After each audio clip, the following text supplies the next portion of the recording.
এবার পুরুষদের জন্য আসছে জন্ম নিয়ন্ত্রণ পিল, যা কাজ করবে হরমোন পরিবর্তন ছাড়াই। পুরুষদের জন্য নতুন এই জন্ম নিয়ন্ত্রণ পিল তৈরি করেছেন বিজ্ঞানীরা, যার নাম YCT-529। ইতিমধ্যে ঔষধটির ক্লিনিক্যাল ট্রায়াল শুরু হয়েছে।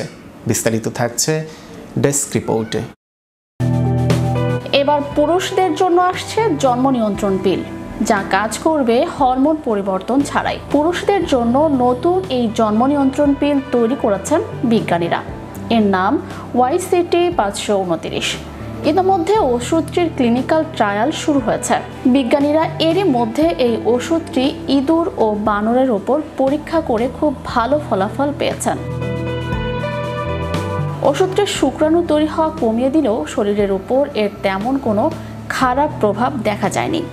নেচার কমিউনিকেশন জার্নালে প্রকাশিত নিবন্ধ অনুসারে পুরুষ ইঁদুরদের এই ওষুধ দেওয়ার 1 মাসের মধ্যে এটি কাজ শুরু করে। ওষুধ দেওয়ার পর সেগুলো সঙ্গীদের গর্ভধারণের হার প্রায় 100% কমে যায়।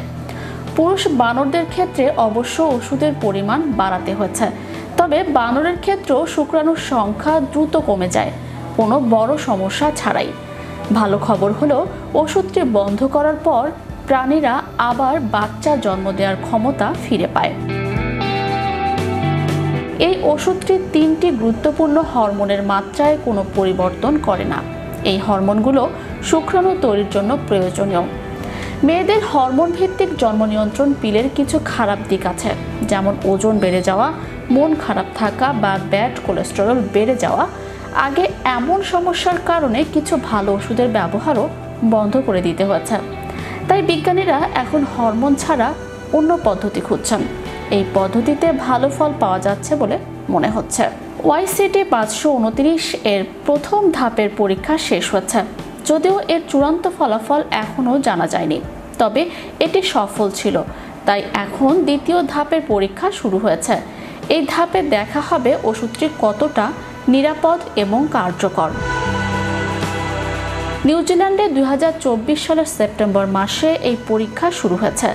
যুক্তরাষ্ট্রের মিনেসোটা বিশ্ববিদ্যালয়ের বিজ্ঞানী গোন্ডা জর্জ বলেন, পুরুষদের জন্য নিরাপদ ও ভালো পিল তৈরি হলে দম্পতিদের জন্য গর্ভনিরোধের আরও সুযোগ তৈরি হবে। তিনি আরও বলেন, এর মাধ্যমে পরিবার পরিকল্পনার দায়িত্ব সবাই মিলে নিতে পারবে এবং পুরুষরাও নিজেদের প্রজনন ক্ষমতা নিয়ন্ত্রণ করতে পারবে। পুরুষদের জন্য শেষবার কোনো নতুন গর্ভনিরোধক বাজারে এসেছিল 1980 এর দশকে।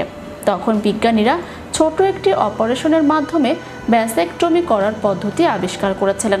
2023 সালের এক সমীক্ষায় দেখা গেছে বেশিরভাগ পুরুষই নতুন গর্ভনিরোধক ব্যবহার করতে রাজি। মনোভিটস বলেন, নারীরা অনেক দিন ধরে গর্ভধারণ প্রতিরোধের দায়িত্ব একা বহন করছেন। Channel Europe news desk.